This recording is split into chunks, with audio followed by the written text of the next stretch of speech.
So you found yourself looking at a cheap Mitsubishi Lancer Wagon. Is this car worth the effort? For under $5,000, a Lancer Wagon can carry 5 people and cargo. But the question is it a good car if you want a good, cheap runaround?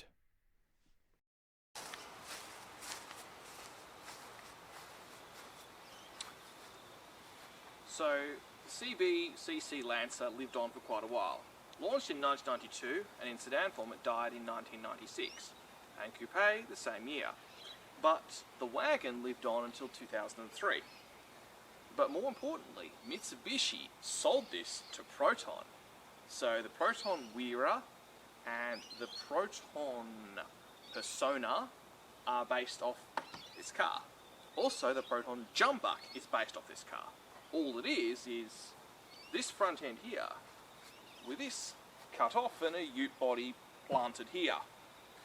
And it means that this generation of Lancer is one of the best-selling cars in the world. Kid you not, the humble Mitsubishi Lancer CB is one of the best-selling cars in the world. CC Lancer. Who would ever have thought it when it came out? Because not only did it sell as a Mitsubishi, it sold as a Proton. And that means it had a massive number of cars that were produced on this platform. What it is this is a front-end CB Lancer, but this, in the wagon, has the torsion beam rear end of that period's Galant.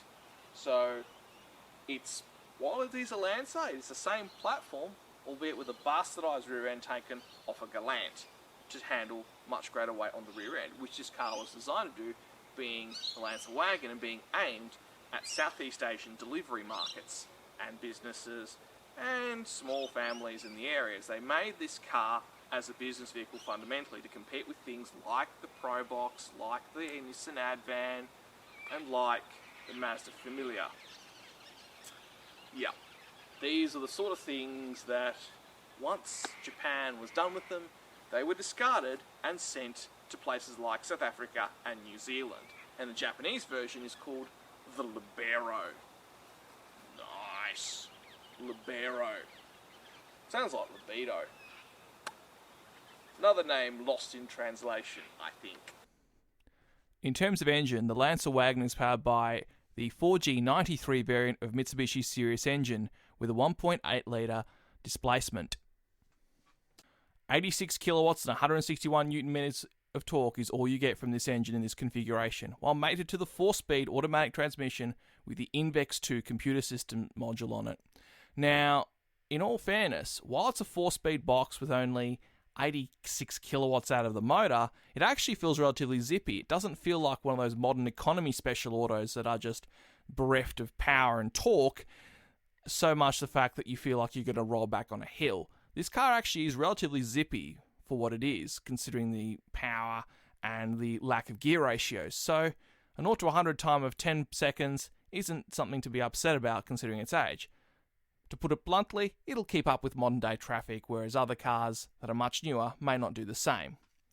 So, it's not just the performance that makes me happy with this engine, it's also the fact that the engine is a very, very reliable piece of kit in this configuration.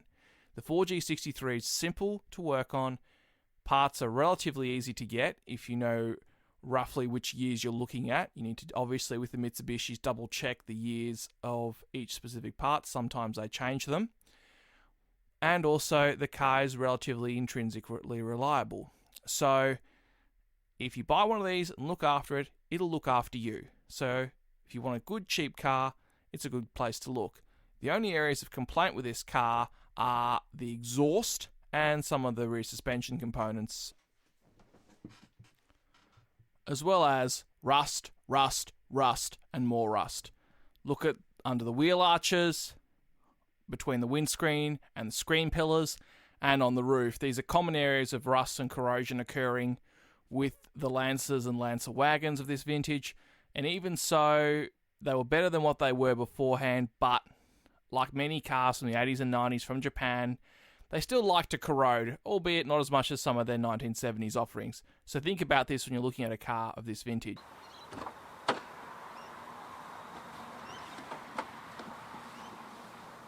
So what's it like sitting in the Lancer? Well, it's a 30-year-old cockpit and it really looks it. lots of cheap plastics. Although this one does have air conditioning and cruise control and an airbag, which is option up on the car. And other than that, ergonomically, it's not too bad. It's better than the Outlander, at least. But it's always it's a dated place to sit in, to put it bluntly. But then again, it is an old car, so what do you expect?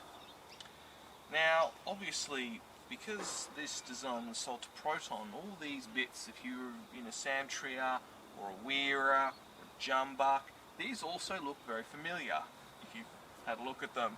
And that's because they sold the whole design to Proton, lock, stock and barrel. And in terms of driving dynamics, it's not a bad car to drive, the Lancer. Steering's relatively nice, it's a nice little rack and pinion system. The acceleration is okay, it's not brilliant. You are asking a 4-speed box and a 1.8 litre engine to move relatively quickly, and of course that combination doesn't always move that fast. But ride quality is not so bad. It's not bad to drive. It's okay. It's not terrible, but it's okay to drive. And that's a good thing. Although, having said that, I kind of wish these seats had a bit more support in them though. They're a bit basic, a bit bare to say the least. Although this was aimed at small Japanese people to drive from business to business and sell assortment of products, which was ultimately what this genre of car is in Japan. So, for who it was designed for, it's not so bad. If you're someone like me, this seat's a little bit uncomfortable to say the least. But, again, I wasn't the person they designed this car for.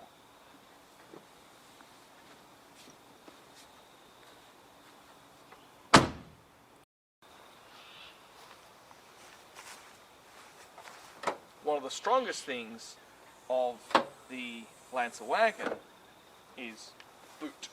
One of its best traits is the fact this is a very, very good luggage space. You can put quite a lot back here. And it also helps that the seats, while they recline back, which is good for passengers, they also can go forward,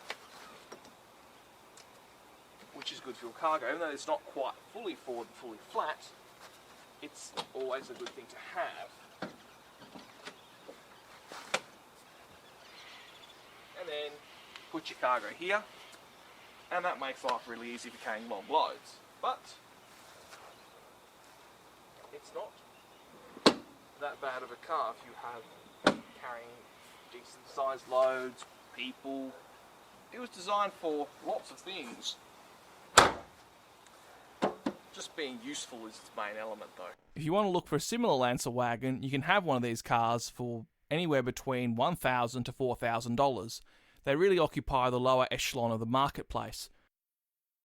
What does $2,000 get you in a car these days? Well, it gets you something like this. A 2000 Mitsubishi Lancer GLXi wagon with a 4-speed automatic transmission. This is an as-is car, that is, no registration and no roadworthy certificate. So you can only drive this if you're going from place to place to fix it up. And if you fix this car up, you'd be looking more like $3,000 for the car to be registered and roadworthy. It doesn't need a whole lot, this exact car, but it served its purpose for us, and that is to help film our SUV versus wagon video with the Outlander, and we figured if we got a good offer on the car, then we'd just move it on and move on to the next project, which is what's happened with this car. So if you're buying at this end of the market, you're looking for cars that tend to need many things. They're very tired. This one looked surprisingly good for its age. It had brand new tyres, the engine was in good shape. The only real issues with this car were the torsion beam rear bushes and the exhaust system. Typically on some of these Mitsubishis as they age, the exhausts are pretty ordinary to say the least. But for the person who's bought this car, it's going to make them a very good little commuter car. And that's what this car is really good for. A good, cheap, simple, solid car that does A to B mileage and does it cheaply and efficiently. And that's what this car is all about. Overall, a 4G93 powered Lancer is a very good car if you want cheap, solid, reliable transportation. If you're looking for a cheap car that's relatively easy to maintain and once you fix it will last the course, this is definitely something you should consider if you're looking at the lower echelon of the market under $5,000.